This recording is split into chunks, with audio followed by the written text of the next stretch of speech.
Hi, this is video number 2.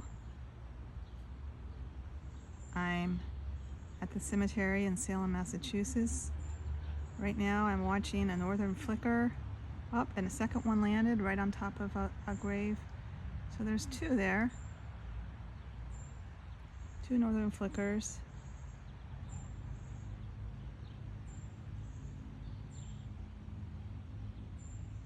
And I hear another one behind me. Yep, another one got down. So they're foraging for food. And another one's calling in the background. Oh, here comes the other one. So again, a good place to bird, especially in touristy towns at the height of summer. To avoid the crowds, head for your local cemetery. Lots of peace and quiet, shady trees, not many people at all. That's why I came here as opposed to going to the shore, because I figured it would be too crowded and stressful, whereas this place is very quiet. Continuing onward.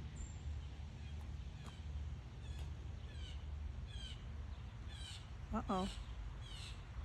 We hear a blue jay calling. Can't see him, but it's located in the tree right above. It's an oak tree. Now, oak trees are excellent places to look for birds. Native trees that both many insect species like and birds also. So I love oak trees.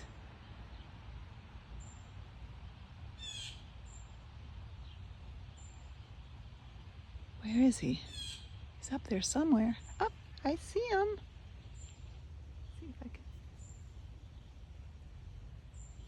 All right.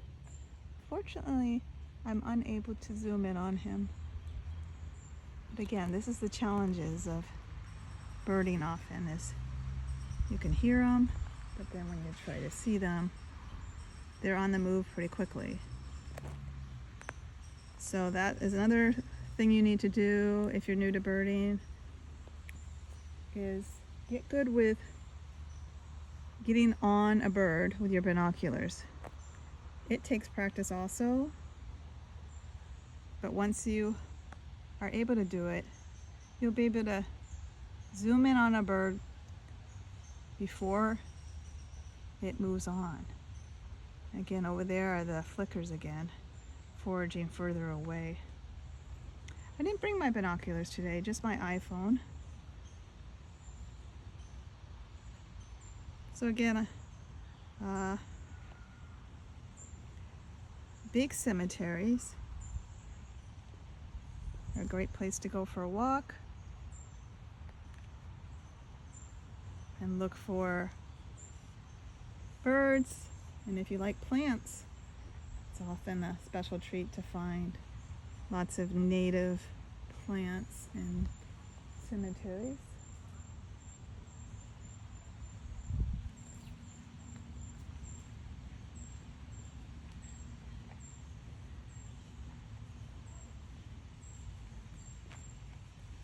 Just gonna head down here.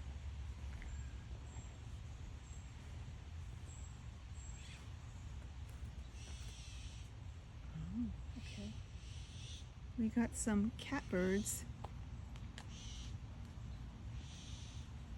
back in the bushes.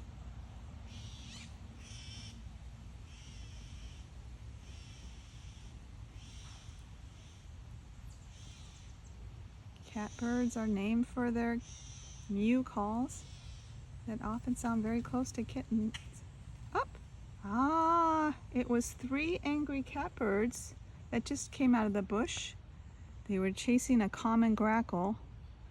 The grackle must have been threatening either a nest or their fledglings. So they all moved on, chasing the grackle away from their territory. Now, early in the season, I would say it was just chasing the grackle away from their territory. However, at this time in July, a lot of the birds have already had their babies, and the babies have fledged the nest. Okay, here is the northern flicker again. Getting good views of them today.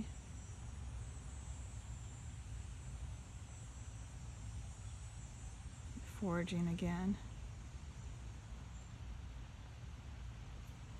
So if I had my binoculars, I would be able to zoom in on him, but I don't. Oh, a mourning dove is coming up behind. Now, mourning doves are very skittish of people.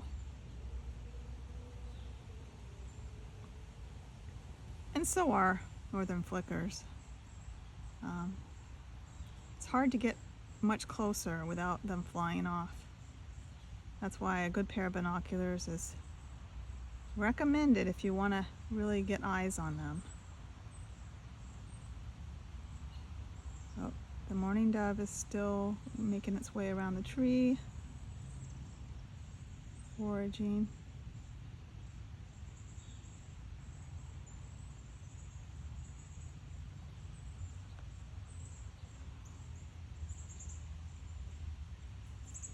And it sounds like the northern cardinal family is making its way over here. I can hear the baby fledglings calling in the background.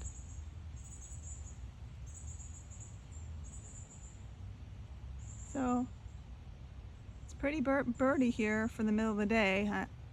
You know, they often say that you have to get up early for the birds, or again look for them at dusk. But in breeding season, the birds are often very busy feeding their nestlings or their fledglings. And some birds haven't even really started having their babies on the East Coast. I should actually say one species hasn't really started, which is the American goldfinches, which just get ramped up at this time of year. And their nesting season extends into August, and sometimes maybe even to September if you're lucky. The mourning doves breed all through the summer too, so they could be having babies at any time.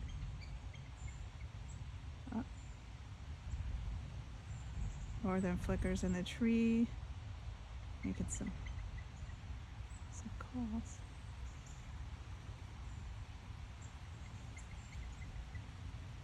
Now, on the East Coast, the northern flicker species is yellow shafted, which means it has yellow feathers that you'll see on the underside when they open their wings. And on the West Coast, they're the red shafted, and they'll have red feathers.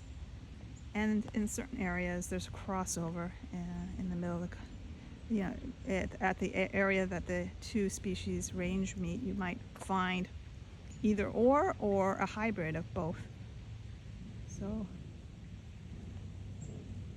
if you don't see the yellow, you could just consider that you saw a northern flicker. But if you actually saw the yellow or the red, then you could say a yellow shafted or red shafted. He's still sitting in the tree here, calling. Now, one way to recognize that you're seeing a flicker is you'll see a flash of white often when they fly up on their back.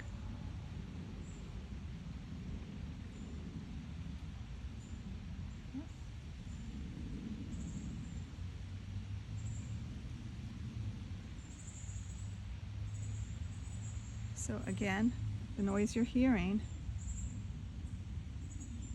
is the northern cardinal fledglings.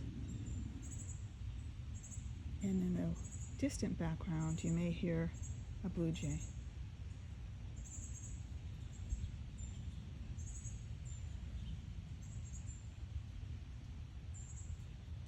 Mourning dove is working its way through the area foraging. Only one around. It could be that the other one is on a nest.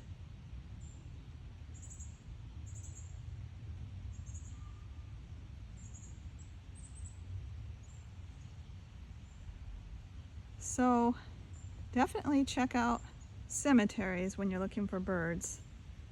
And you can find which cemeteries have a lot of bird species by going to eBird and searching for hot spots and looking at cemeteries in your local area. And by the amount of species reported, you can gauge whether that cemetery might be a good place for your next bird watch. Okay, I'm birder Kelly Kay, and until next time,